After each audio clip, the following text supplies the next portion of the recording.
Hello, we are here with Dennis Muren from ILM, who came all the way here to SIGGRAPH 2015 to talk about the 40th anniversary of ILM.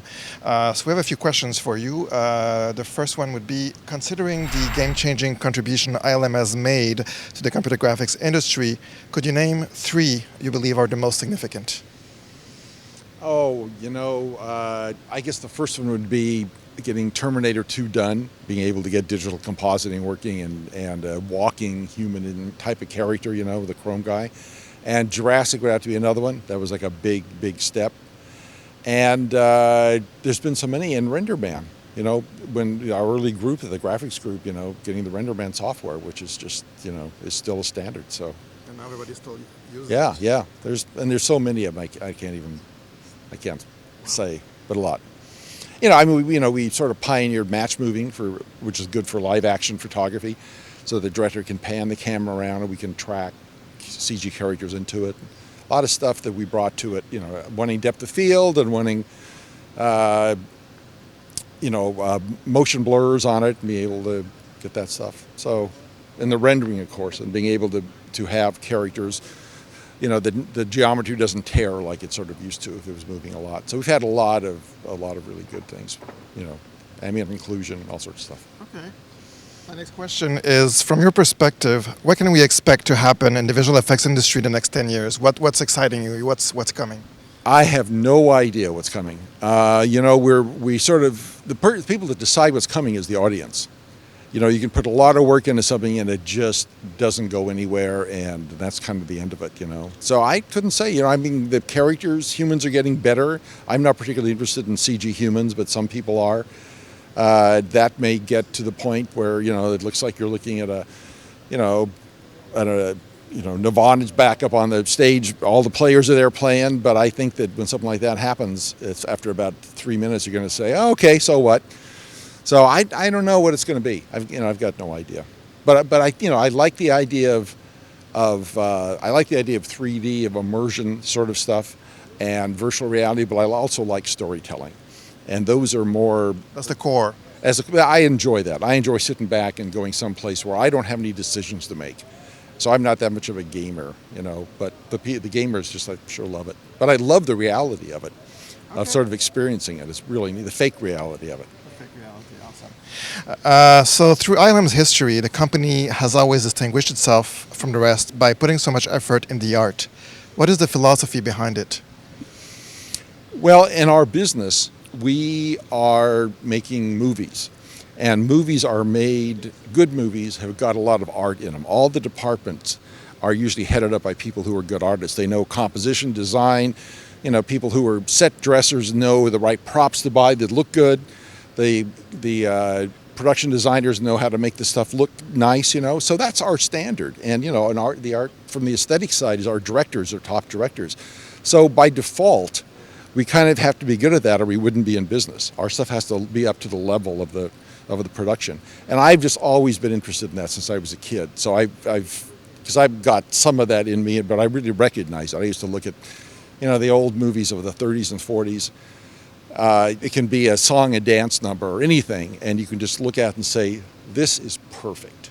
I don't know what's going on here, but that wardrobe is perfect, that dance number is perfect, that set looks perfect. I don't know, something in me just rang out, and I think it's sort of, people have been attracted there that are really interested in art, that like, the classic art sort of stuff. If that's answering your question, I don't know if it's Yes, I think it does pretty well. Okay. Thank you. My next question is, other than Star Wars, obviously, what projects you were involved with would you consider special from your perspective? Well, for me, it's that period around Terminator 2 and Jurassic Park were the ones that were really, amazing as much for me as for the audience. And we'd look at our dailies and say, did we do this? Something like 3 days ago, we didn't even know if we could do it. And we're looking at it, and we still have another 8 months or on the show or something like that to do more shots. That was just incredible. And I really liked the work that I did in War of the Worlds, which was like, 10 years ago or so. Something like that was just, done in a very short time. We did that whole show in about 3 months, and I thought it came out just super well. So from a production standpoint and a design standpoint and a standpoint of just accomplishment, not just accomplishment, being able to turn out work that's that good in that short a time where everything is working, all the crew and everyone's meshing together. That was one of the highlights, really. I really enjoyed it, too, being in New York and all, and shooting this stuff. Okay. This is a more personal question. Do you think ILM's work in many ways has changed the lives of people and the world in some ways? Do you think, what's the contribution ILM has done I think to it's the world? enormous. I'd like to say ILM. I think it's all the effects people that have done it. I think it's the idea of visual effects, and it's what we sort of said here with probably Stephen and George. And we're all the same, me and those guys are all about the same age. And the baby boomers, all my age, just apparently wanted to see these movies and grew up and wanted to see them, because before, not that many people saw these effects films. And you just look at what's going on in the industry and the gaming industry, like where'd that come from? And virtual reality now and television commercials and all.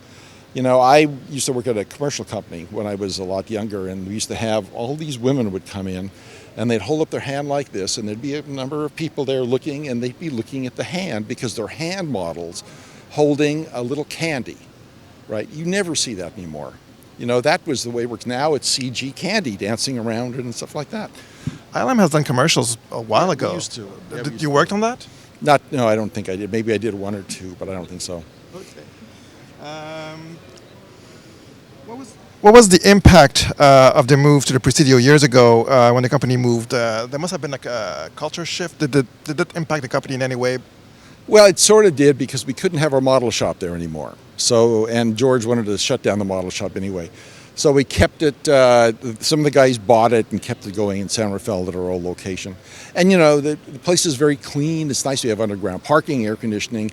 You look out the window and you see the Golden Gate Bridge, and which is great. You look out this way and you see Alcatraz, which is not so great. So you got to do a good job if you want to be going over the Golden Gate Bridge every night, or else they send you to the Alcatraz place there. I thought of putting Really, it's amazing. I mean, we're working in a national park. It's not even part of the city. So it's a national park, and it's like, what the heck is an effects facility doing in a national park? You know, well, George waited till this opportunity came and built the place. Yeah, I've been there. It's beautiful. Yeah. What are the fondest memories you have of ILM and the people you've worked with there? Oh, you know, there's so many of them. It was always fun blowing things up. That's kind of the cliche.